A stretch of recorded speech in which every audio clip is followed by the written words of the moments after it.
Have you ever had a dream so crazy that it made you question your own sanity? A dream that when you thought about it, you thought it would shatter the earth from its very core.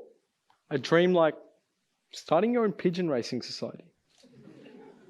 And now I know you're thinking, what is this guy talking about? What's this rubbish about a pigeon racing society? No one in Australia will want to do that.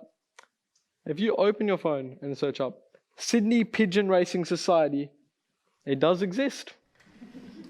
And the funny thing I'd like to call upon that is, with dreams, we need to stop trying to define what a dream can be and who can have a dream. Because a dream is open for anybody to have.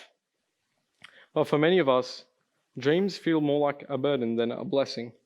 Because for each dream we have, there's 1,000 opinions trying to tell us why we can't, rather than why we can. And it hurts because a lot of the time, it can end up being the people closest to you. Your teachers, your parents, your best friend, and your family. And it really does sting to the core. And the interesting thing about dreams is that we love to support our innovators in our community. We love to shower them in praise for the amazing steps they've taken. Yet, when any one of us tries to just stick even an idea out, chop! It's gone. They call that tall poppy syndrome, chopping the flower that stands above the rest. It's a key problem in the dreaming dilemma, and it's what I'm here to solve today. Now, if anyone in the audience can relate to having posed an idea and feeling shut down and having a dream, it's okay, because I can relate too. Post-COVID 2022, it was year 9, and I started going to the gym and started trying to look for better ways to look after myself. Started getting into more self-help and looking at ways to look after my physical and mental health. And to me, I coined that term as working on myself, and it sounds like a pretty good term. However, my friends took the term that meant a lot to me and antagonized it. They flipped it on his head. Why is he not playing video games with us tonight? Oh, mate, he's working on himself tonight. That's what I got. And it hurt a lot having my dream attacked. And it's not just our peers, it's not just our friends, it's also our societies and our cultures. Some of the cultures in the world have set margins and boundaries of what a dream can be. Now, I am Indian Asian. I come from an Indian background. And by the way, I will just point out, my parents are very supportive of my dreams and they have not shut me down in any way. However, my culture and Asian culture in general can be very strict and stingent on what a dream can be. So I'd like to kind of role play an interaction here. Amma, what is it, beta? I have a dream, Amma. Oh, you want to be a doctor? That's amazing. No, it's not doctor. Engineer, even better.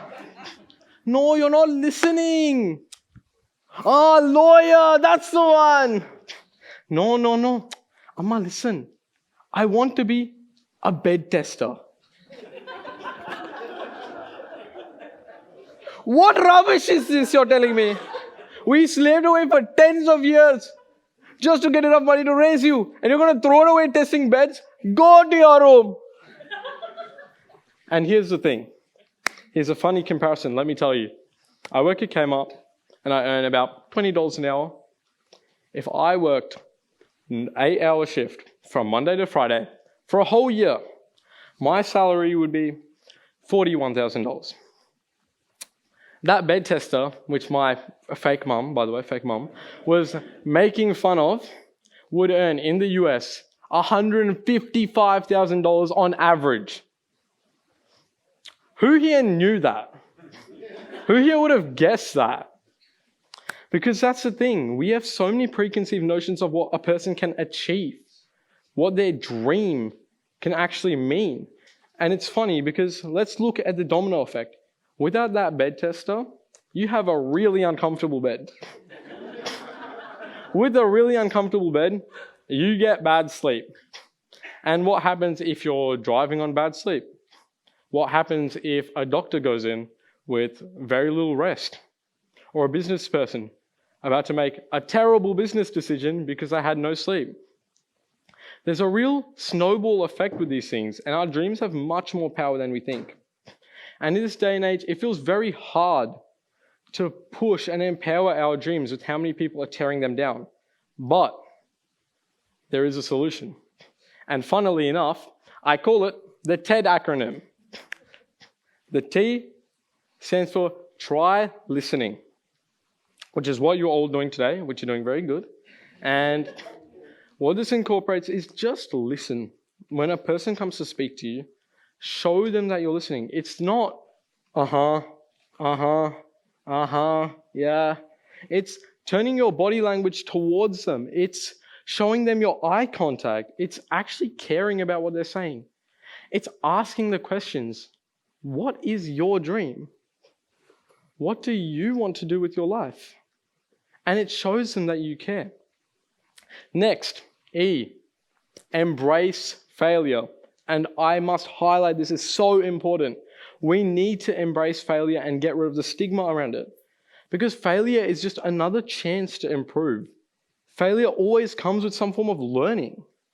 And a lot of us fail to see that because we think failure is where our dreams go to die. No. Failure is where our dreams are rebirthed into something stronger, something better.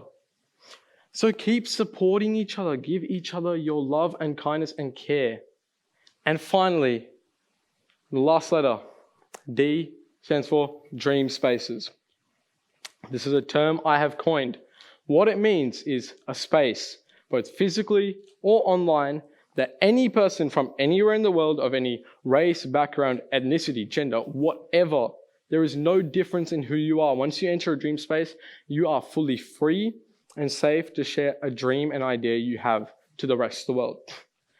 An online dream space could be anything, just like a forum on Facebook, where anyone from around the world can chime in, building off ideas together, tapping into mentors from all across the world to build on their dreams.